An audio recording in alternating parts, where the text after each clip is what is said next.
everybody, and welcome to February's Books and Beverages.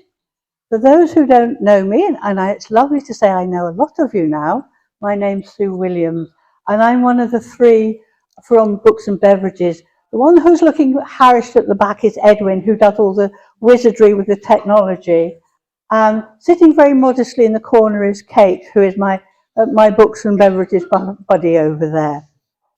So, without further ado, let us make a start. And it is my great pleasure to introduce three very different authors this afternoon. On my immediate right is Karen Jury, who writes as Sara Sartagne. Then we have Nick Boreham, sitting there trying to look modest. And last but by no means least, we have Susanna Lewis, who is an old friend for Books and Beverages. And if you wonder what the Books and Beverages actually are, we're a collective. We love books, we love writing, we love talking to authors. And this is one of the events. We put on a regular monthly event, thanks to Harrogate Library, who provide all this for free, to introduce new authors to you, or authors perhaps you've not heard of before. So you can come and meet them, and we'll ask questions and think about their books. So that's lovely.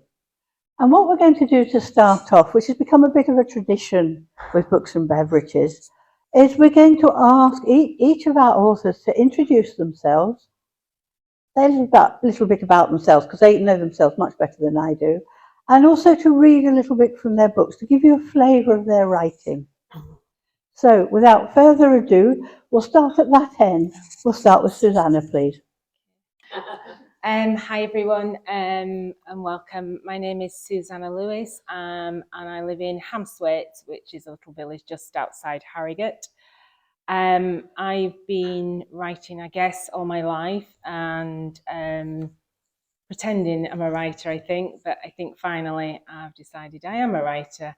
And I started, I think, with poetry and short stories, and I've progressed now to writing full-length novels, and today I brought my memoir, and this was published just before Christmas, and it's a very different kind of memoir, and it's actually the third version of the memoir. The other two memoirs I decided were not the book I wanted to write, and for those of you who are writers, the best feeling in the world is when you get to the end of your book and you think, yeah, that's the book I was meant to write.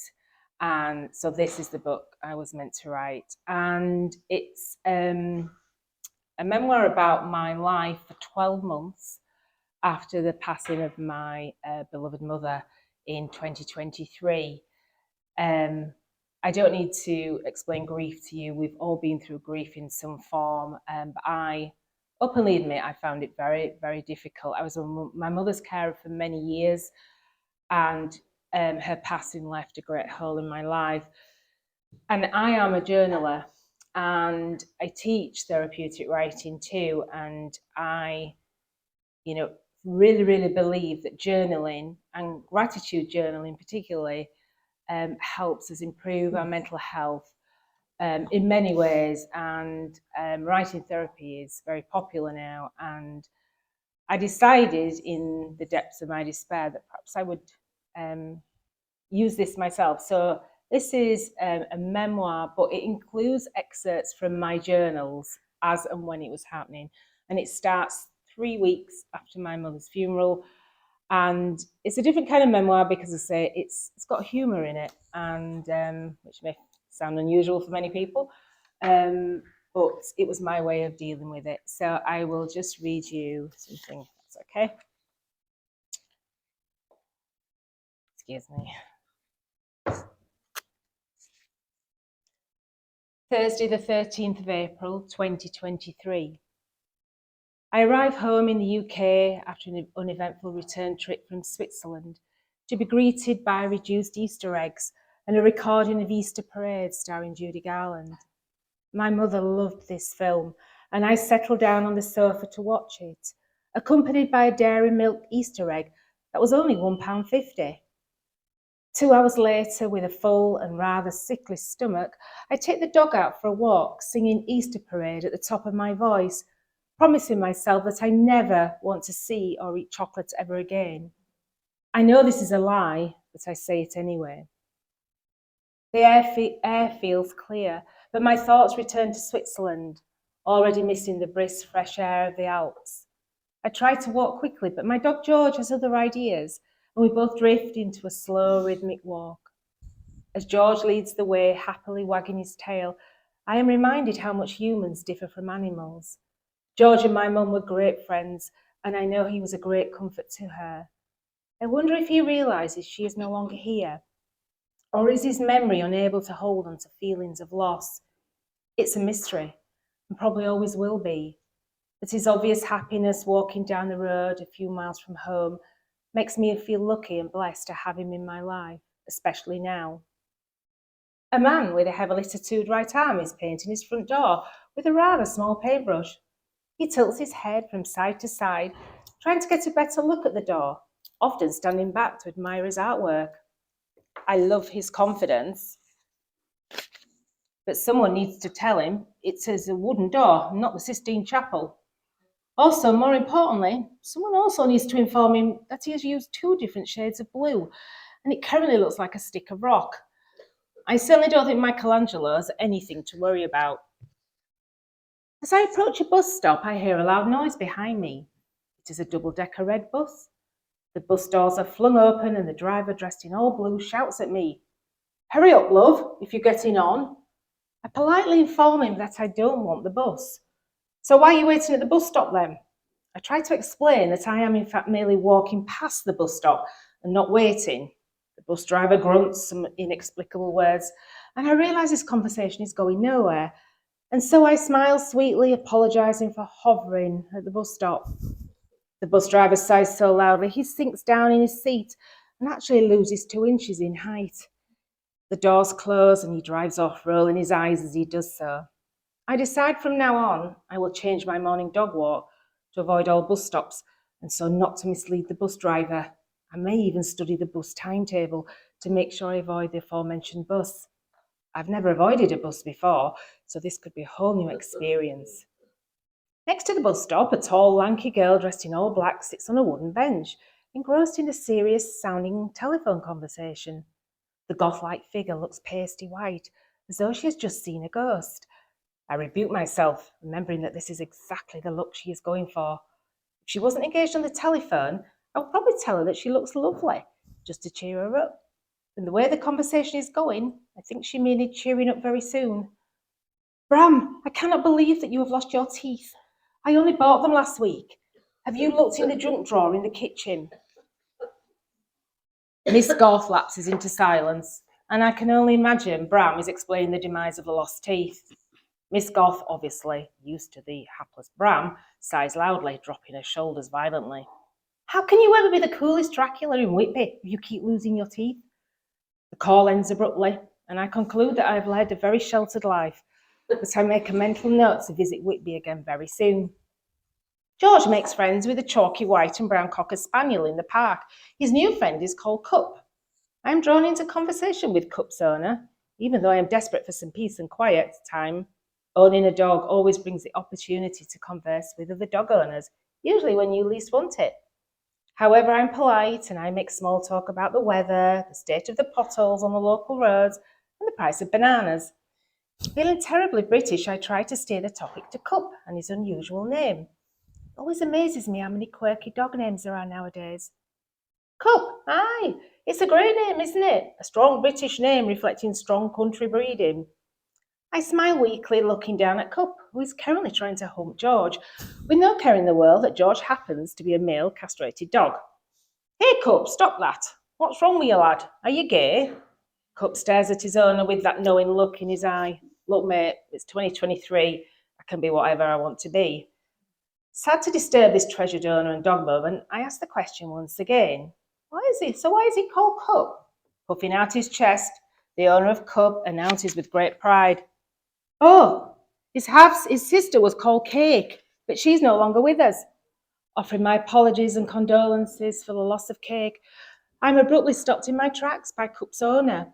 Oh no, love, don't worry. Keika's alive and well. She's now living with my ex-wife down south. When we got divorced, we split everything in half, including the dogs. I sigh, ever grateful that they had 2 dogs to split in half rather than just one. I smiled broadly at Cup just to let him know that however much he hates his name, it could have been a lot worse. I arrive home to a difficult email from the local council about an unpaid bill from Mum's estate. I ignore it, not wanting to remind myself of the empty chair or my empty heart. I've learned over the past few months that organisations can be ruthless when dealing with the bereaved and heartbroken. Whatever happened to compassion and care for a fellow human being who is in the midst of grieving? I return to my computer and delete the email that is giving me great angst. They know where I live. They can write to me. 3 things I am grateful for today. 1, Easter eggs. 2, old Hollywood films. 3, the ability to delete an email when it suits me. Very good. Thank you, Susanna. Well, if I can move to Nick for something completely different. Do you describe it as a psychological thriller, your book? Yes, it's a psychological thriller. It's a crime novel. It's at the dark end of the cozy noir continuum. Well, my name is Nick Boreham. I'm from York, and as a kid, I was very keen on reading, read a bit of everything, comics, novels. My favourite book, I think, was Jason and the Argonauts. Read that over and over again, in a children's version, of course. And somehow all that reading gave me the idea that I could be a writer myself. Well, several decades passed, and at last I got the chance to do a bit of writing. So I enrolled on a master's course in creative writing and turned to writing books. And my genre was the crime genre, really because I was a fan of James M. Cain. He wrote The Postman Always Rings Twice and Double Indemnity, and both of those really impressed me. I was also a great fan of Ted Lewis, who wrote Jack's Return Home, which was filmed as Get Carter. And I thought actually that the book was a lot better than the film. But I thought, well, I'd really like to write like that. So I decided to write crime novels. So this is the novel that I wrote called Jurymen May Dine. It's about a member of a jury who disagrees with the rest of the jury.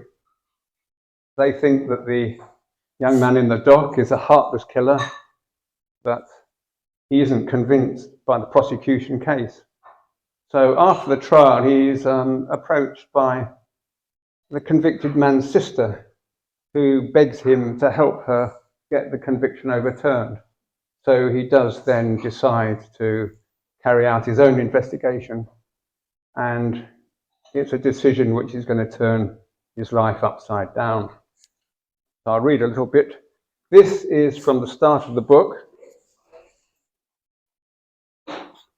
This is just after the trial. This juror is called Tony Quirk. He's the narrator. He is walking away from the trial. Sir, excuse me, sir, please. Turning to see who was yelling, I spotted a young woman racing after me. She was short and slim, not much more than 5 feet tall. Strands of blonde hair blew across her face as she ran. The way she hunched her shoulders gave the impression she was running for her life. You were at the trial, she said, brushing the hair away as she arrived breathless at my side. She wore a long navy coat with a red beret. She was pretty, but her cheeks were unnaturally pale, like a full moon on a cold winter night. It made her dark grey lipstick stand out all the more. You were on the jury, weren't you, she said. It was more of an accusation than a question. We'd been warned not to tell anyone how we came to our decision, not even our families, and certainly not the press. At first, I thought she was a reporter, after a cheap story. What if I was, I said. And you were the one. She grabbed my arm. This is no reporter, I said to myself. She's too upset for that. I'm sorry, I don't understand, I said. What do you mean, the one? The one who wanted to acquit Conrad. A gust of chilly September wind blew down the street, lifting the hem of her coat and wafting more strands of hair across her face. This time she didn't bother to brush them away. She moved closer to me, as if she needed my protection. What makes you think I wanted to acquit him? I said. I saw the look on your face when the foreman said guilty. Then, when I heard that the jury was divided 11-1, I was sure of it. I was the one, yes, but the other 11 didn't agree with me. They were convinced of his guilt. Right or wrong, that's all that matters. It's the way the system works. But he's innocent. If she hadn't looked so miserable, I would have turned my back on her. No one could have known whether Conrad Connor was innocent or guilty. The case was wreathed in uncertainty. There's a great deal of evidence against him, but it was all circumstantial. To my mind, that left plenty of room for doubt. It was what we'd argued about in the jury room. I'd said there wasn't enough to convict him. The others had said there was. What makes you think he's innocent? I said. The young woman's eyes filled with tears. Because I'm his sister. My stomach clenched. I was one of the 12 men and women who'd locked Conrad Connor in a concrete box for the greater part of his life, if not forever. It wasn't easy to look his sister in the face.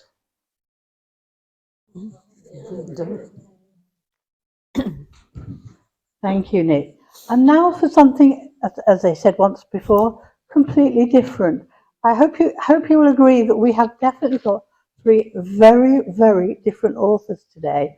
So if I can pass you to Karen. Hello, my name is Karen Drury and I write as Sara Sartagne. I've got two strands of books, one which is contemporary women's fiction, based around conservation and gardens, which are really key interests of mine. And the second strand of books that I write are dual timelines, and they're all standalone.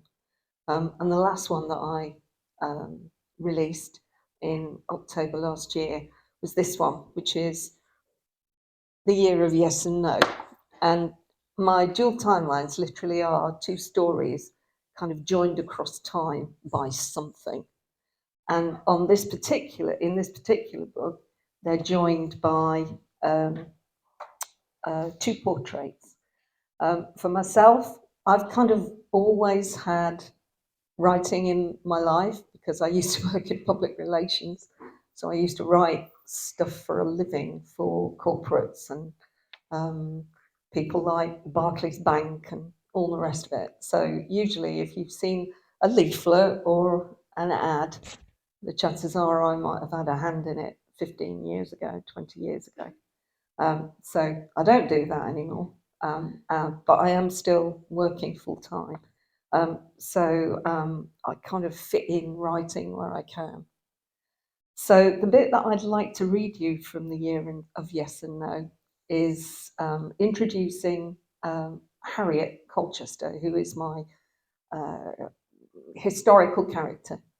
And Harriet has just learned that she is the sole beneficiary of her husband's wealth. And this is a huge fortune, even by today's standards. And she is childless despite her best efforts to start a family. And she didn't think that her husband, John, actually cared that much about her. So this is a huge shock when suddenly it's revealed that she is the sole beneficiary. She's in the meeting with the solicitor or the attorney, Augusta, who is her mother-in-law, with whom she does not get on, and Alexander, who is one of her husband's dearest friends. So Alexander's calm voice pushed into her reflections. "Oh, I beg your pardon," she said. "What did you say?" "He said, Harriet, that he would arrange for the banker to call and suggested that you sit down with John's man of business," Augusta repeated, the edge to her voice well known to Harriet. "It's obvious you're not fit to manage alone. I'll send Crewe, our man." and obviously I will remain to support you while you consider your future. Harriet, who tried hard to believe that somewhere under her sharp and dismissive manner, her angular mother-in-law actually had a heart, was doubtful that Augusta thought of anything other than the protection of the family fortune when she spoke of supporting her. And those words, "consider your future," made her uneasy. What fresh torture had her mother-in-law in mind for her now? She glanced at Alexander, tall and imposing, his solid frame soberly dressed. His warm blue eyes were full of sympathy. "I would be happy to stay a little longer," he said. Harriet gave him a grateful smile.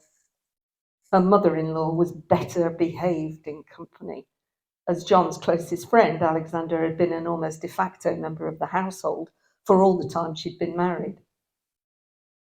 Harriet turned to Mr. Bessywick, a small man sitting low in the chair, and thought absently that she might have provided a cushion for him. "Thank you, sir. Is this an unusual situation?" His watery blue eyes focused on her. "It's not unusual for a man to leave his estate to his wife if there are no children, although to do so without conditions speaks volumes for his affections. Many a wealthy man would have requested that you remain a widow to enjoy the fruits of his labours, but there are no such constraints on you." Augusta tutted and muttered something about sentimental claptrap. "He might have had a care for the rest of his family," snapped Augusta, bristling and looking down her thin nose. "But I am his family," Harriet said quietly. "Aye, and thanks to you, his only family, more's the pity," Augusta scoffed. Harriet blanched. "You must make a will immediately, naming cousin Edwin as your beneficiary. Mr. Bessywick can draw it up," Augusta added. Harriet stiffened in revulsion. "I will take advice, Mamma, but I will do nothing immediately." Augusta shot her a look of intense dislike and bustled from the room, muttering. Alexander turned to Mr. Bessywick, who was pursing his lips in disapproval. "Mr. Colchester's will cannot be challenged, I take it." "Every will may be challenged, Mr. Richardson. And as Mrs. Augusta Colchester has noted, it is a little unusual to leave so large a sum without any conditions. I imagine some of the late Mr. Colchester's relatives will feel unjustly dealt with."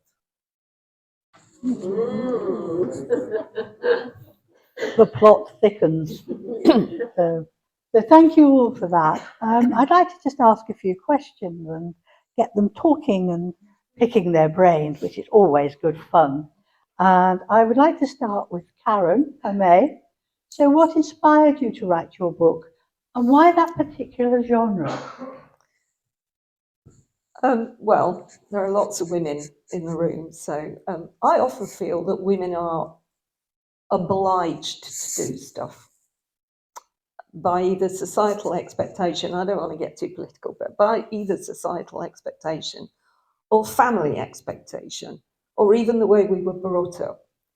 And this is reflected in both stories. So Harriet is being pushed to keep her obligations as a woman in the early 1800s.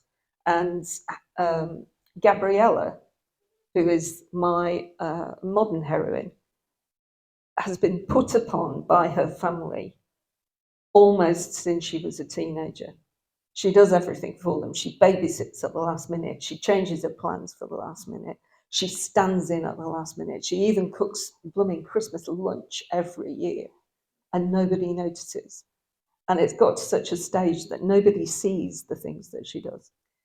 And I had one or two conversations with mates of mine, and they kind of all had the same stories. So I decided that I'd really like to write a book where women rebelled, maybe in small ways, but also in big ways. So Harriet has the bigger task, because women women can't keep fortunes if they are married. They automatically pass to their husbands. So Harriet's choice is whether or not she can find love again and whether she can marry again and keep her independence. Gabriella's concern is whether or not actually her family will care about her should she not do absolutely everything for them. So, and dual timeline is fantastic at being able to kind of juxtapose the expectations that are on women now against what they were. And sometimes I think you can find out that in actual fact, they haven't moved on that much. So that's why I wanted a dual timeline. Yeah, thank you. If I can move on to Susanna, because your book too, you've already mentioned being a carer for your mother, which took up a big part of your life. Now, there are men who are very good carers out there, I know that, but by and large, it is still women who pick up the caring role.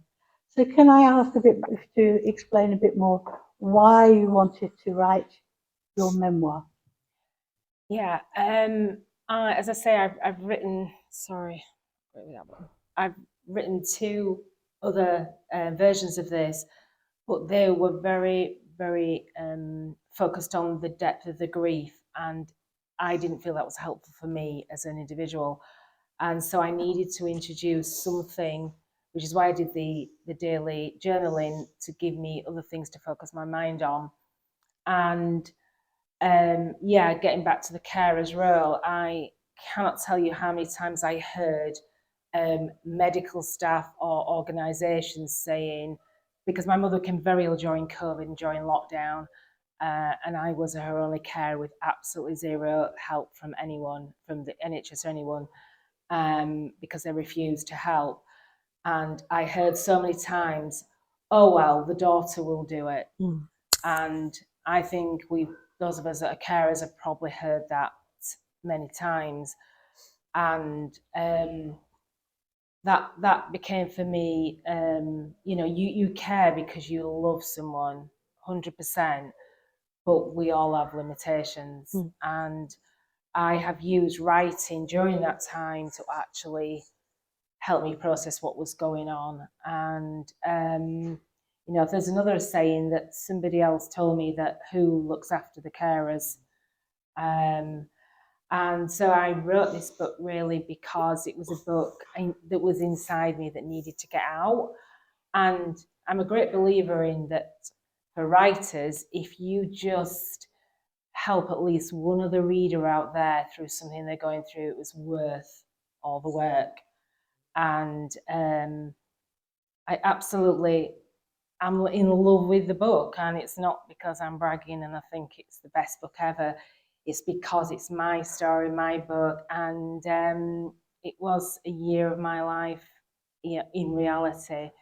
And I think it's kind of the book that my mother was a writer too, and I think it's the book she would have wanted me to write, and I could feel her egging me on, during those times when he wanted to throw the laptop out the window because it was going badly. So that's why I wrote it, and it's whatever I write from now on will never ever surpass that. Thank you. And it has got humour in it, which is a great help, I think, with anything that's very sensitive. Is if you can laugh, even if it's only about the poor dog called Cup and his sister's been sent south. I mean, that's like life. You can't make some of these things up, can you? We can pass to Nick. A rather grittier book, I feel, with bodies all over the place. I have read it. So perhaps you'd like to say why that particular book, and why the angle of the jury, which is something perhaps a little bit different. Well, as I said, I'm very interested in the writings of James M. Cain and Ted Lewis. And these are writers who write at the noir end of the continuum. Now, noir fiction tends to depict crime as a result of a broken society. And I think that's got a lot to say for us today. It does seem to strike a chord with me. And that's why I adopted some might say, a cynical view of the world in a novel, which is about a juryman who feels there's been a miscarriage of justice. But the specific stimulus for this story was the fact that I served as a juror in a murder trial myself. And that gave me an insight into courtroom dramas and the kind of debates that go on in the secrecy of the jury room. So that was the stimulus for the story. However, the book isn't entirely based in the jury room because it starts after the verdict has been delivered. The book is about the dissenting juror carrying on the investigation for himself. And of course, he finds there are witnesses who weren't called at the trial, and people tell him different stories, and he gets deeper and deeper into the mystery, although I have to say he does solve it in the end. Thank you.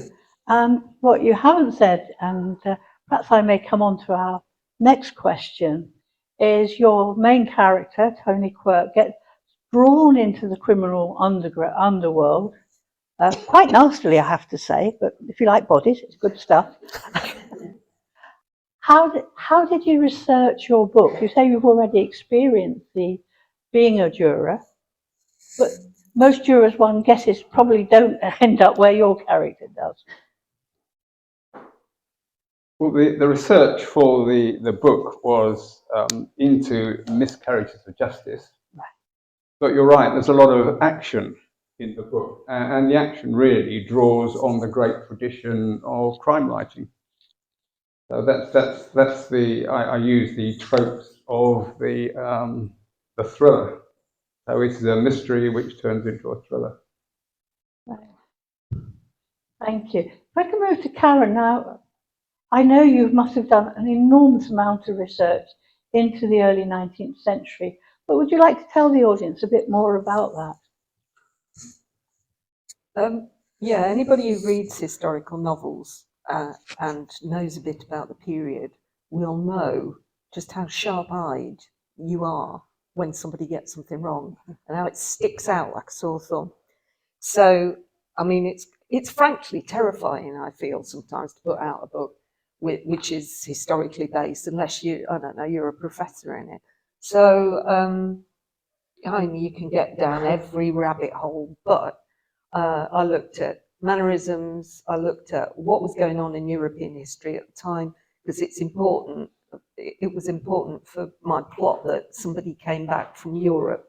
And of course, Napoleon was banging around Europe from about 1805 or whenever it was. So I actually started the book in 1805, realised that my character could not have been over in Europe and had to take it back 4 or 5 years.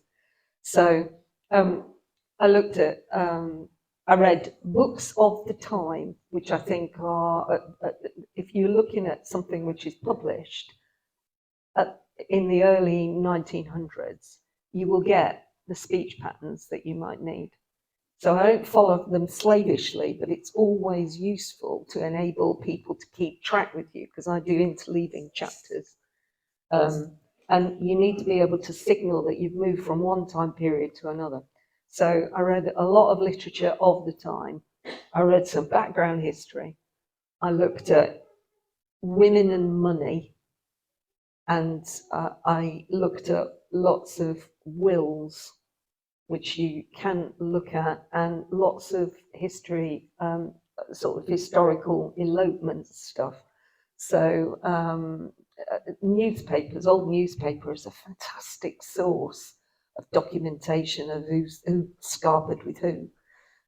So yeah, but you've got to do it, because otherwise you get people kind of, oh, I shouldn't knock on the table, sorry.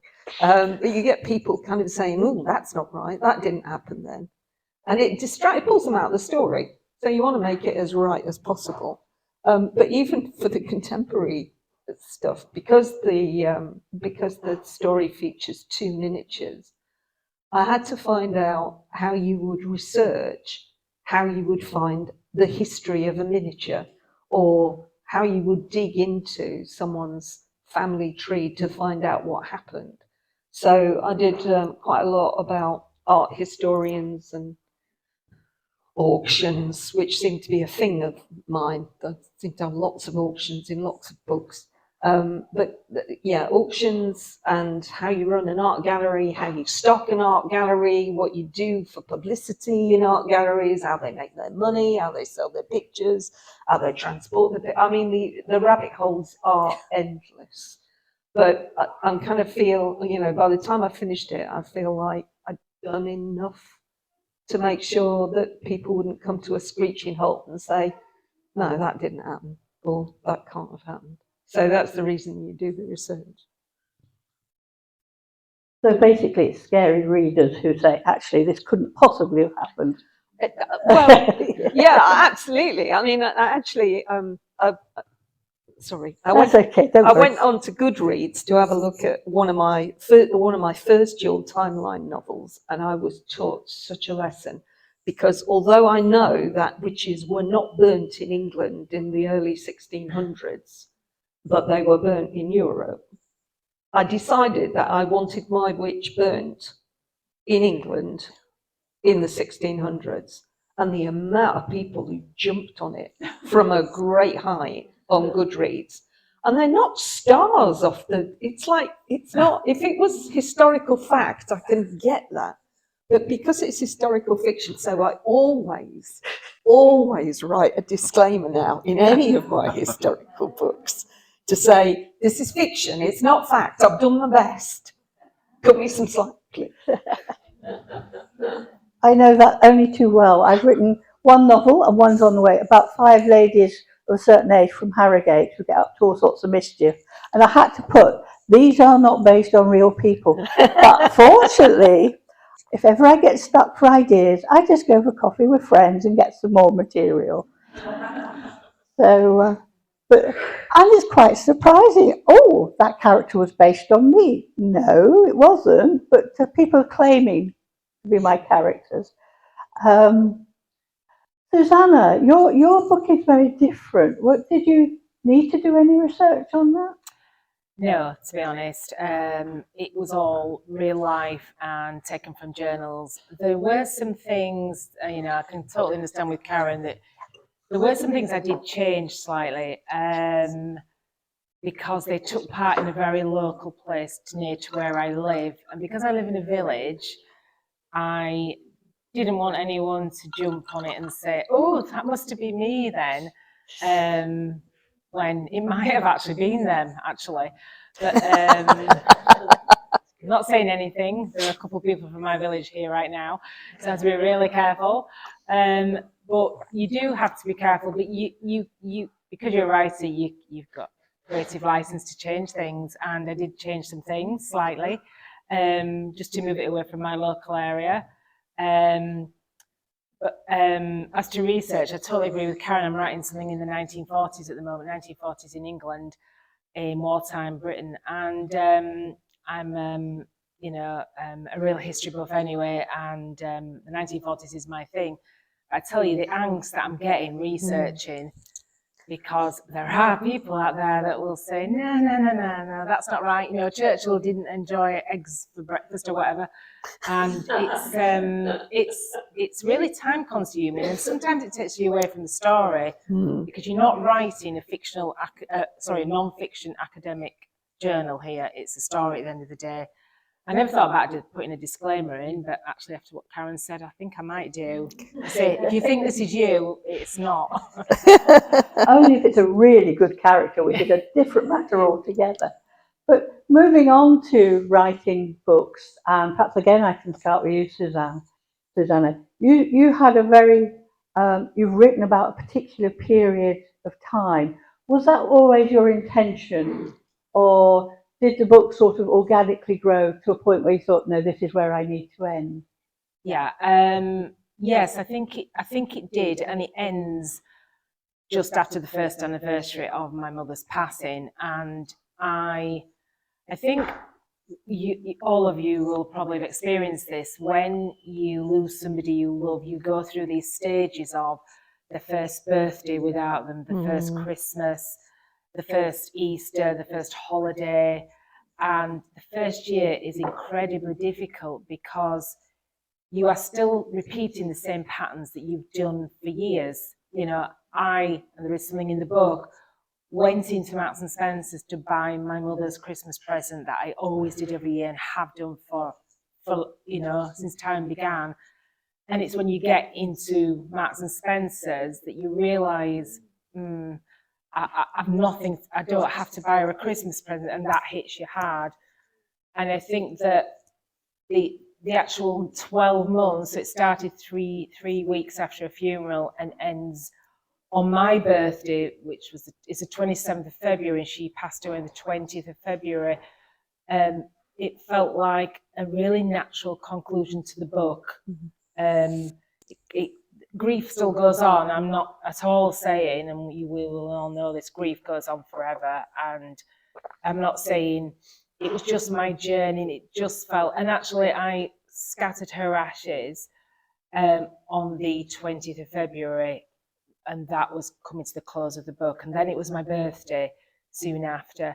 And I'd had this conversation with her while she was unconscious, saying, please, Mum, please don't pass away on my birthday, because I don't want it to be forever associated with your passing.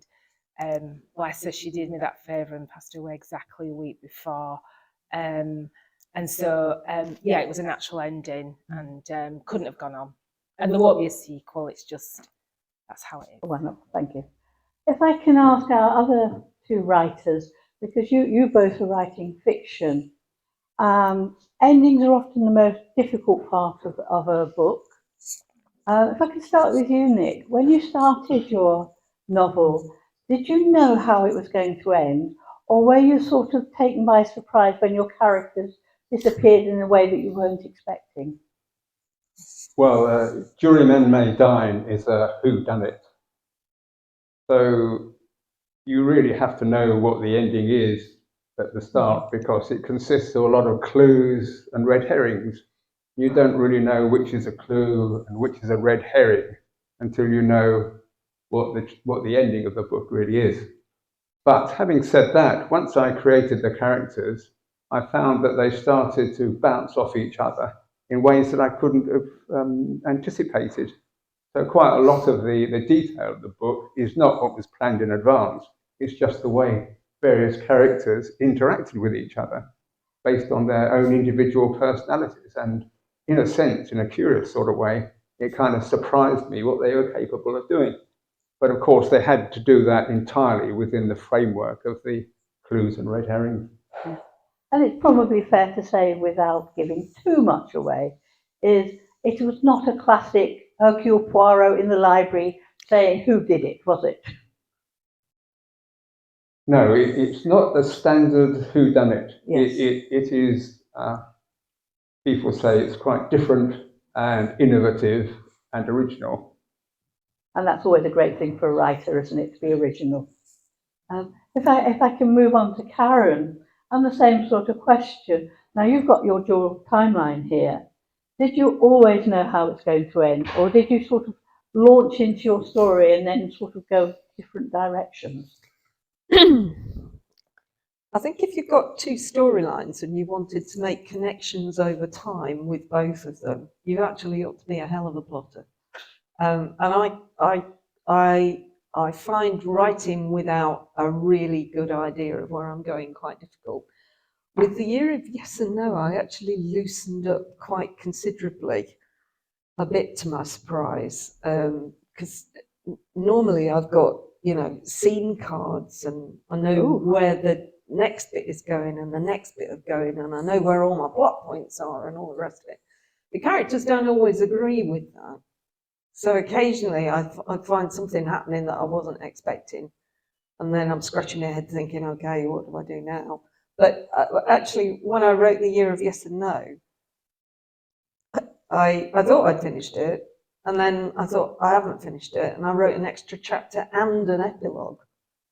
So there are occasions when you can plot the hell out of something, and it's still, well, like you say, your characters, you had a natural end. Oh, and I so recognise that year of firsts, which is so awful. But I mean, you've in the same way you've got to tie up your kind of plot ends. I kind of had to tie up mine, but on this particular book, I had to go back and add some more in because I was thinking, no, that's not quite finished. I mean, do you know when a book? You knew when your book was finished. Yeah. Did you know when your book was finished? Yes. Yes, I think I did know when it was finished. Yeah. But one reviewer said there's really sort of 3 climaxes to it, one after the other. So there are various different finishings which occur because there's quite a lot of threads to tie off. Yeah, and in mine then there were 2. Yeah. One for the contemporary story, and one for the historical story, and then a kind of wrap up at the end. Thank you. Just a couple of questions really to finish with, and then I will ask the audience if they have any questions. But first of all, Karen, I'll start. What are you currently working on?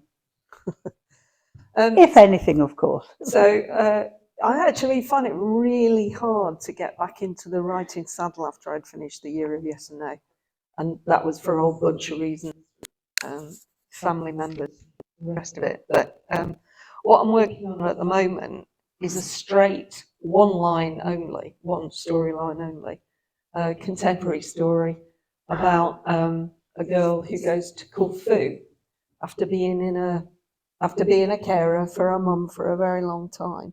She finds herself in East London waiting for probate, and she has no money.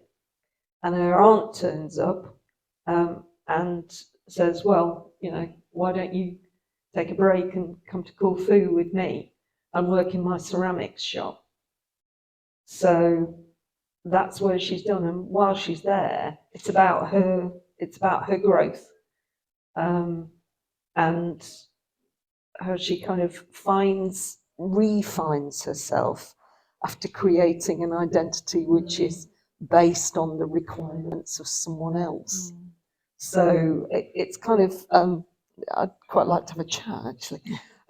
So yeah, that's what it is, but it's a straightforward, and it's not very commercially, it's not very wise either, because these are my best sellers, but I felt like I had to write this book. Not to the same extent that you needed to write yours, but I felt like I needed to write this book, and after it, there is nothing else. It's a standalone, so it's probably not commercially good sense, but I'm doing it anyway. Nick, please. Well, what I'm working on at the moment is a standalone. It's another crime book. It's different from Jury Men May Dine. That book is a whodunit. The narrator thinks that there's been a miscarriage of justice, and he sets out to find out who really did the murder. The book I'm working on now is the other way around. It's a kind of whodunit. So we know who did the murder at the start of the book, and what the book is about this person's attempts to avoid getting caught, and of course how he comes to terms with the crime that he's committed. Thank you. Actually, I've just written a short story about that, about how to get away with murder. But there you go. That's just a fun piece. Susanna. At the moment, I'm working on it's like a spy thriller, I think you'd call it. It's set in the 1940s. It's set in wartime Britain, and it's basically centered around a woman who moves to a village in Yorkshire. It's not my village, before you ask. Well, it could be. Different name, might be. And it's just this whole host of characters trying to live through the war with rationing and how they can help. But there is among them a double agent. Ooh. Ooh. And he's not called Churchill. I don't know what Churchill had for breakfast yet. So yeah, that's what I'm working on. Thank you. And just a final, very quick question before we throw the questions to the audience. Would you use artificial intelligence in your writing? big debates about AI and what it can do at the moment. So, are you tempted? Want me to go first? Yeah, you got the microphone. Yeah, there is a lot of contention around AI. I wouldn't use it to write because it wouldn't feel like my voice, but I have used it for research. I think it's quicker than Google. And I'll give you a good example. I've used it this week. I wanted details of the dress, outfits worn by people in the 1940s. And it's just a really quick way of doing it. And you have to still double check the information like you do with Google, to be honest. To me, it's just an advanced form of Google is AI. So I would use it for research, but still always double check your information. Karen, would you use AI? Anybody who's ever used spell check has used AI. So no, I wouldn't use it to write my books because apart from anything, I'm not quite sure what they'd make of my author voice. But I mean, I use it to make them better through spell check, and occasionally I'll do a word count and look at how many times I've used the word stared or looked, which is a particular one, and perhaps, which is also another one of mine. So they help me improve it. I wouldn't use them to write my books, no, but you use them all the time. And I think we need to find a way of coexisting happily with AI. Because as you say, it can be incredibly useful. Thank you. Nick? Well, for me, this is a definite no. I wouldn't use AI at all. First of all, I'm absolutely useless with computers. But really, I like writing so much. I like writing in the old-fashioned way, with a piece of paper and a biro. And I don't really believe in AI for creative things anyway. I don't think what comes out is really as creative as it might be.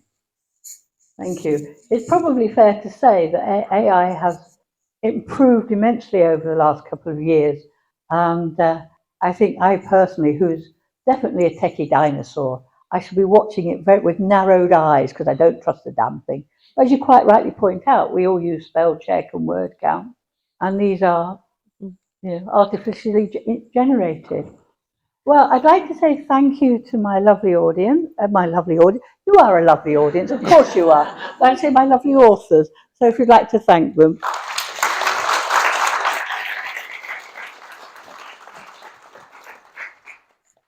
Does anybody have any questions? Anne? I would like to ask you why you write in the present tense. Why? Because it was journaling. When I'm writing. You want to use your... Oh my God, I'm so sorry. Hiss. I said I'd hiss if she didn't use it.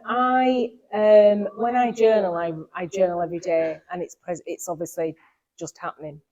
So I take a notebook out with me when I'm out and about, and I write in it, and it just felt appropriate to actually write in that tense. And so it was, rather than looking back, it was something that was happening now and every day. Obviously, in the book, I've only taken snapshots of dates because I couldn't possibly do 365 days because it would be an immense book. But that's the way I wrote the book as it was happening. Thank you. Are there any other questions? Lady at the back there. Another question for Susanna. Sorry. When I was caring for my mother, she was in a care home, but I still had that worry. And when she died, one of my cousins said to me, "You've not only lost a person, you've lost a role in life." Yeah. Did you feel that at all, or did that impact on your writing? Yeah, it was absolutely, it's exactly it. And I cared for my mother for many, many years, and I actually felt like I had no role in the world, which sounds quite depressing, sorry. I woke up the next day and thought, what the hell am I going to do now? It did impact my writing because I felt lost for a while, and I was writing other things at the time. I was writing a book on dementia, which is her journey. But then when she became very ill, I stopped, and it's still in the cupboard right now. Not sure if I will ever complete it, because it was quite difficult to reread back. But, I think that I'm a massive believer in writing, helping people through difficult situations. Even if you've just got a notebook and you're writing poems, I think poems are really, really useful when you're going through something really emotional, because they're short, you can finish them quite quickly. And I think in poems, I mean, Kate here is, you know, my kind of mentor for poetry, and you get, because it's short and sweet, your emotions, you can just get them down straight away, you're not waffling. So I would absolutely recommend anyone who feels like that, you know, especially when you're a carer, as you say, you lose your identity. I was so used to certain things and looking after her, and it honestly didn't feel like there was anything next in my life. So this took the role of that, and it was a good stopgap really for, as you know, it goes on and on, doesn't it? And yeah, thank you for your question. Thank you. Nick, I was wondering, as part of your research, whether you have come across the film 12 Angry Men. I know of the film, but I've never actually seen it. No. It's about one single man who's alone against another 11, and over the course of the film, he manages to convince enough people that, that the majority is wrong and that him as the minority was right. Yes. So it's not an exciting film, but it's very, very interesting about minority influence. Yeah, there's lots of jury stories and jury films. As I understand it, that one is entirely in the jury room. Yes, it is. Well, what I'm writing is about what the juror does after the trial, when he becomes an amateur investigator on his, by himself. Yes. Well, thanks for that. I think I see if I can find that somewhere on the internet and have a look at it. Yes, occasionally on TV as well. It's quite an old film. Thank you. Okay. Good film. Well, thank you all for coming. Before I let you go, please come and talk to our authors. I'm sure they'd love to talk to you. Our next session, Kate, do you want to come and say? It's 4 weeks today, because February is a really easy date to remember. Yes, thank you, Sue. Try not to strangle yourself. Yes, our next session is slightly different in that it's about poetry. And we're going to have 4 poets, myself and 3 others. We'll be reading our poems. We'll be talking about writing poetry, talking about the difficulties. And I was quite interested when you were saying about when a book is finished. I'm not sure I ever know when a poem is finished. So we'll be talking about that sort of thing next time. So please come along and hear. It'll be quite different, but we will be reading our poems as well. Join us on the 7th of March. Thank you. One more quick plug. And we're actually doing 2 events in March. The first one is actually at 7 o'clock in the evening in March, on March the 6th, so day before, where I will be interviewing 2 authors, Karen Haas and Julie Jones, and this is in Knaresborough Library. So if you fancy an away day to Knaresborough Library, you just have to ring them and say you want to come. So that's something a bit different. Anyway, thank you very much for coming. It's been lovely to see you. Thank you.